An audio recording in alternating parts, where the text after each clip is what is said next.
Episode की starting में Merlin ना ग्रे रोड को देखते हुए कहती कि इसका कमांडमेंट तो इसके पास नहीं है, इसका मतलब कैप्टन इतना ज्यादा मजबूर हो चुका है। और किंग कहते कि हमारी तरफ ना एक ताकतवर पावर आ रही है। डियान कहती कि हम तो बहुत ज्यादा थके हुए, हम फाइट कैसे करेंगे। और हॉक कहते कि एस्कनोर जल्दी से ट्रांसफॉर्म हो जाओ, लेकिन एस्कनोर कहते कि मैं रात में ट्रांसफॉर्म नहीं हो सकता। मर्लिन कहते कि चिंता मत करो, मैं एक सौदा करके आती हूँ। और हॉक कहते कि बिना जाने तुम बाहर कैसे जा सकती हो। और मर्लिन कहती कि मैं शायद जानती हूँ कि वो कौन है। और साथ ही ना बाहर जाकर कहते कि इसका मतलब ज़ेल्टिस, तुम यहाँ पर आ चुके हो। लेकिन ज़ेल्टिस कहता है कि मैं तुम्हें पहचानता नहीं। और मर्लिन अपने रियल फॉर्म में आती है और कहती कि इसका क्या ख्याल है। ज़ेल्टिस कहता है कि इसका मतलब तुम वही हो जिसके बारे में मेलियोडस ने मुझसे कहा था, एक लड़की जिससे ना डीमन किंग और सुप्रीम डेटी, मैं सुप्रीम डेटी को ना गॉडेस बुलाऊंगा, ये अच्छा रहेगा। ज़ेल्टिस कहते कि एक लड़की को ना डीमन किंग और सुप्रीम गॉडेस की तरफ से ना आशीर्वाद मिला। और ये बात सुनकर डियान कहती कि गॉडेस और डीमन की तरफ से आशीर्वाद। मर्लिन कहती कि यहाँ पर बहुत ज्यादा शोर है, कहीं और चलते हैं। और ज़ेल्टिस कहता कि अच्छा फैसला। मर्लिन जाने से पहले ना अपने बाल को उखाड़ कर ना फेंक देती है। वो बाल ना हॉक के ऊपर गिरता है और एक अजीब सी चीज बन जाती है। फिर हमें कुछ दिन पहले का सीन दिखाया जाता है, एक कबल के पीछे एक डीमन पड़ा होता है।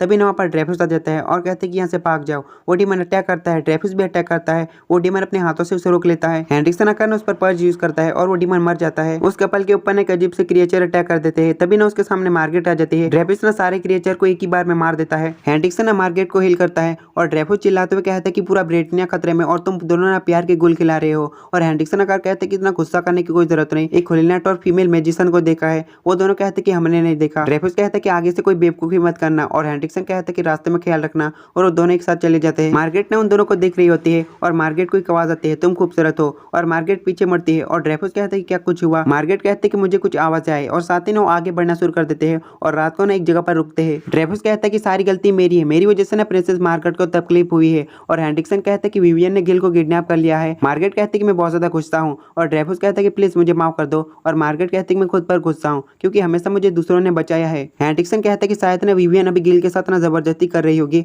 और मार्गरेट कहती है कि आप दोनों का ना बहुत ज्यादा शुक्रिया, मैं अकेले सफर पे नहीं आ सकती थी, मैं कुछ देर तक ना अकेला वक्त बिताना चाहती हूँ। मार्गरेट के जाने के बाद हेनरिक्सन कहता है कि वो कपल। और ड्रेफिस कहता है कि हाँ आजकल के कपल। हेनरिक्सन कहता है कि मेरा मतलब वो नहीं था। मार्गरेट भी ना गिल के साथ रहना चाहती है, उसके साथ ना वक्त बिताना चाहती है बाकी कपल्स की तरह। हमें ना गिल को ढूंढने के लिए कुछ ना कुछ करना होगा। और ड्रेफिस कहता है कि तुमने बिल्कुल सही कहा, लेकिन सबसे जरूरी बात, तुम ना औरतों को समझने लगे हो। हेनरिक्सन कहता है कि वैसे मार्गरेट को कहीं ना काफी ज्यादा वक्त हो चुका है। और सीन चेंज होता है। मार्गरेट एक अजीब सी जगह पर होती है और वहां से एक रोशनी आ रही थी। मार्गरेट कहती है क्या तुम गिल हो। और दूसरी तरफ ना हेनरिक्सन और ड्रेफिस मार्गरेट को ढूंढ रहे थे। हेनरिक्सन कहते कि उसी तरह है, 10,000 साल पहले डैनफोर किंगडम में ऐसा था। और तभी ना सारी फॉग हट जाती है और हेनरिक्सन और ड्रेफिस उस जगह पर पहुंच जाते हैं। ड्रेफिस कहता है कि मार्गरेट अंदर क्या कर रही है और साथ ही वो दोनों ना अंदर चले जाते हैं। सामने एक अजीब सी चीज होती है और मार्गरेट कहती है कि तुम गिल नहीं हो, तुम कौन हो। सामने से आवाज आने लगती है। वो कहता है कि मैं बहुत ज्यादा इंतजार कर रहा था, तुम ना काफी ज्यादा हिम्मत वाली हो, तुम्हारी सोच भी काफी ज्यादा अच्छी है, मैं तुम्हारी किसी एक इच्छा को पूरी करूंगा, बदले में तुम्हें अपनी बॉडी देनी होगी। और हेनरिक्सन कहते हैं कि इसकी बातों में मत आओ। मार्गरेट कहती है कि अगर मैं गिल को बचा पाऊँ ना तो मैं तैयार हूँ।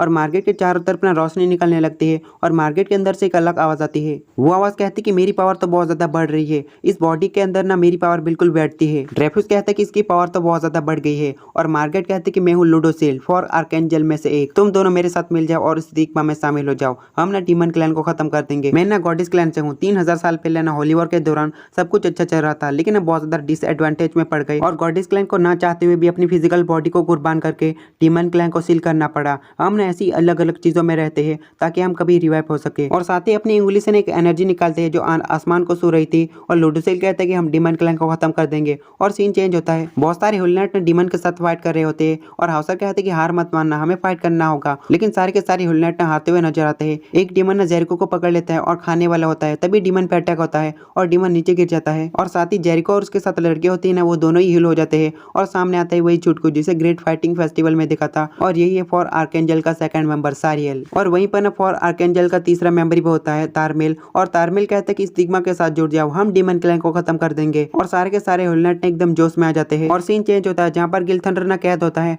और गिलथंडर अटैक करता है, लेकिन कुछ भी नहीं होता। और गिल कहते हैं कि इसका मतलब ये मैजिक पावर से दीवार बनी है। तभी ना वहाँ पर विवियन आ जाती है और कहती है गिल तुम कहाँ पर हो और भागने की कोशिश मत करना, कोई भी फायदा नहीं होने वाला। विवियन की नजर ना दीवार पे जाती है। गिलथंडर ना भाग चुका था, वो ना उस जगह के छत पे निकलता है और गिलथंडर कहता है कि इसका मतलब मैं भाग चुका हूँ। जैसे ही गिल सामने देखता है ना, वो आसमान पे था। पीछे से विवियन आती है और कहती है कि इस जगह को ना मेरे मास्टर ने ढूंढा था, उन्होंने कहा था कि गॉडेस क्लैन ने बनाया था, ये एक स्काई पैलेस है। और गिल तुम्हें हार मान ली चाहिए, लियोनस तबाह हो चुका है, उसके साथ ना शायद मार्गरेट भी अभी तक मर चुकी होगी, अगर मैं तुम्हें यहाँ पर लाती नहीं ना। गिल कहता है कि काश मैं मार्गरेट के साथ ही रहता। और विवियन कहती कि ऐसी बातें मत करो, चलो हमें बच्चे पैदा करना चाहिए और जिंदगी को आगे बढ़ाना चाहिए। लेकिन वो मन ही मन कहती कि मार्गरेट गिल अब सिर्फ मेरा है। तभी ना वीवन पे अटैक होता है और लूडोसिल कहता है कि मैंने अपने वादों को पूरा किया, अब तुम्हारी पारी। और मार्गेट अपनी बॉडी को वापस पा लेती है और दौड़ते हुए गिल से चिपकने लगते हैं। लेकिन तभी ना लूडोसिल उसे दोबारा से कंट्रोल कर लेता है और गिल कहता है कि तुम्हें क्या हुआ। ड्रेफस कहता है कि तुमने ज्यादा कर दिया। विवियन काफी ज्यादा घायल है। गिल कहता है कि ड्रेफस, हेंड्रिक्सन तुम यहाँ पर हो। हेंड्रिक्सन कहता है कि लूडोसिल अब तो कमाल के हो, लेकिन आपको अचानक क्या हो गया। लूडोसिल कहता है कि मुझे डीमन की मैजिक पावर महसूस हो रही है। ज़ेल्टिस और मर्लिन आसमान में थे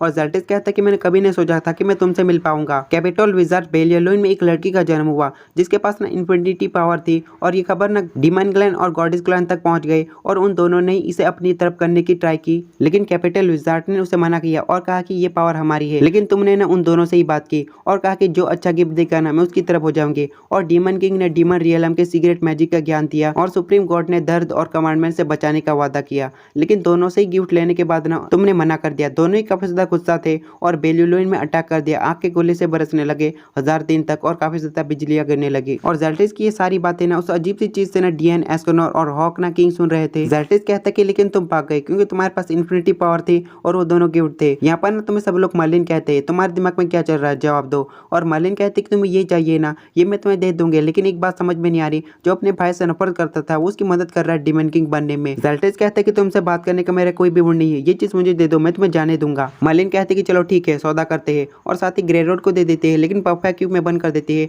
और कहते कि इतना काफी नहीं है। ज़ेल्टिस कहते कि और क्या चाहिए और मर्लिन कहते कि एलिजाबेथ को लौटा दो, उसके पास सिर्फ 2 दिन बचे हैं। ज़ेल्टिस कहते कि मेलिडस कभी भी मानेगा नहीं, वैसे भी मेलिडस उसके कर्ज को हटाने के लिए डीमन किंग बनना चाहता है, लेकिन तुम चिंता मत करना, मेलिडस के होते हुए एलिजाबेथ को कोई छू भी नहीं सकता। और मर्लिन कहती है कि मुझे इस पर विश्वास है, लेकिन मैं सौदा नहीं कर पाऊंगी। ज़ेल्टिस कहते कि तुम्हें और क्या चाहिए और मर्लिन कहते कि गैमलोट के किंग आर्थर को लौटा दो। और ये बात सुन के एस्केनोर थोड़ा सा दुखी हो जाता है और ज़ेल्टिस कहता है कि मुझे माफ करना, ये भी नहीं मैं कर सकता क्योंकि आर्थर को मैंने अभी तक देखा भी नहीं है और वैसे भी पिछले कुछ दिनों में काफी सारे लोगों ने हम पर हमला किया, मैं गारंटी नहीं दे सकता कि वो जिंदा भी होगा। मर्लिन कहती कि ठीक है, तो सारे होली नाइट को आजाद कर दो और कोई भी डीमन उन्हें चोट ना पहुंचा पाए। और ज़ेल्टिस कहता है कि ये काफी ज्यादा आसान है और अपनी पावर से सारे लोगों को ठीक कर देता है और डीमन भी उन्हें कुछ भी नहीं करते। ज़ेल्टिस कहते कि इस मैजिक को हटाओ। मर्लिन कहते कि इस फॉर्म को बनाए रखने में मुझे बहुत ज्यादा थकान महसूस होती है। ज़ेल्टिस कहते कि बकवास बंद करो और डियान कहती कि मर्लिन तो ज़ेल्टिस को गुस्सा दिला रही है। ज़ेल्टिस कहते कि मेरा सारा ध्यान तुम पर है और मर्लिन कहते कि मैं कुछ नहीं करूंगी। और तभी ना पीछे से एक पावरफुल गोला आता है, वो अटैक करने वाला लूडोसिल था और लूडोसिल कहता है कि ये फाइट की शुरुआत है। तो यार इसके साथ ये वाला एपिसोड खत्म होता है और कमेंट में बताना कि ये वाला वीडियो कैसा था।